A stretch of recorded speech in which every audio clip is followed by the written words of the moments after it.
دنیا بھر کی طرح روس کے شہر ماسکو میں بھی سفارت خانہ پاکستان کے زیر اہتمام یوم یکجہتی کشمیر کی تقریب ہوئی۔ تقریب میں سفیر پاکستان محمد خالد جمالی، سفارت خانے کے افسران اور اہلکاران اور پاکستانی کمیونٹی نے شرکت کی۔ مزید احوال شاہد گھمن کی رپورٹ میں۔ روس کے شہر ماسکو میں سفارت خانہ پاکستان کے زیر اہتمام یوم یکجہتی کشمیر کی تقریب ہوئی۔ تقریب میں سفیر پاکستان محمد خالد جمالی، سفارت خانے کے افسران و اہلکاران اور پاکستانی کمیونٹی نے شرکت کی۔ تقریب کا آغاز تلاوت قرآن پاک سے ہوا۔ بسم اللہ الرحمن الرحیم وَأَعِدُّوا لَهُم مَّا اسْتَطَعْتُم مِّن قُوَّةٍ وَمِن رِّبَاطِ الْخَيْلِ۔ تلاوت کے بعد پاکستان اور کشمیر کے قومی ترانوں کی دھنیں بجائی گئیں۔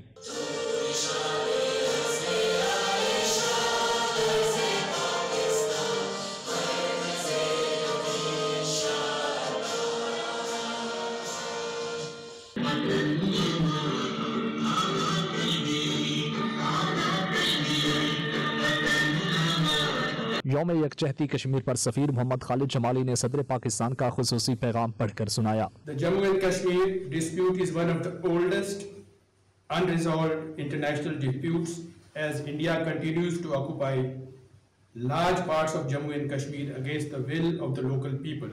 وزیر اعظم پاکستان کا پیغام سیکنڈ سیکریٹری محمد طیب نے پڑھ کر سنایا۔ We are gathered here today to commemorate Kashmir Solidarity Day, which is annually observed on February 5th, to express our unflinching and firm support and solidarity with the people of Jammu and Kashmir in Indian illegally occupied Jammu and Kashmir in their just and legitimate struggle for the realization of their inalienable right to self-determination.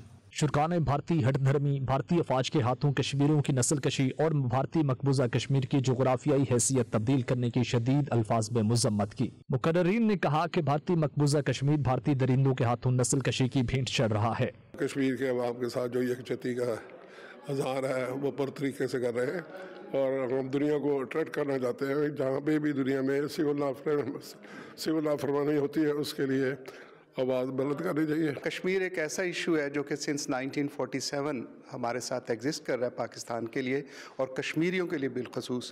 آج مجھے خوشی ہوئی کہ Moscow کے اندر I have been honoured کہ اس کے اندر ہم participate کر رہے ہیں اس کے لیے۔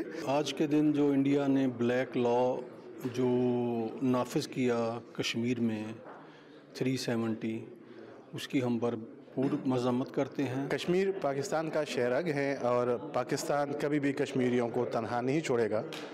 پاکستان کشمیر کی اخلاقی اور ہر قسم کی مدد جاری رکھے گا۔ کشمیر پاکستان کا ایک بہت اہم حصہ ہے اور میں یہ کہنا چاہوں گی کہ اپنے کشمیری بہن بھائیوں سے کہ صرف آج کے دن ہماری سولیڈیرٹی ان کے ساتھ نہیں ہے بلکہ ہر دن ہماری سولیڈیرٹی ان کے ساتھ ہے۔ کشمیر پاکستان کا ٹوٹ انگ ہے اور جس طریقے سے انڈیا نے وہاں پہ غازمانہ قبضہ کیا ہوا ہے اور جو ظلم و ستم کے پہاڑ توڑے ہوئے ہیں اس کی ہم بہت شدید مذمت کرتے ہیں۔ یہ ایک ایسا دن ہے جو ہم تقریباً 1947 منا رہے ہیں اور دنیا کے جیسے سفیر پاکستان نے کہا کہ دنیا کے سب سے طویل ترین تنازع ہے جو اب تک حل ہوا ہے اور ہماری یہ مطالبہ ہے کہ اقوام متحدہ قرارداد کے مطابق اس مسئلے کو حل ہونا چاہیے۔ تقریب میں بھارتی قابض افواج کے مظالم کی عکاسی کرنے والی تصویری نمائش کا بھی اہتمام کیا گیا۔ تقریب میں کشمیری عوام پر ڈھائے جانے والے بھارتی مظالم اور بربریت پر خصوصی دستاویزی فلم دکھائی گئی اور مسئلہ کشمیر کو اجاگر کرنے کے لیے پاکستانی عوام کی جدوجہد اور کشمیریوں کے حق میں ریلیاں دکھائی گئیں۔ رپورٹ شاہد گھمن، نمائندہ 92 نیوز، ماسکو، روس۔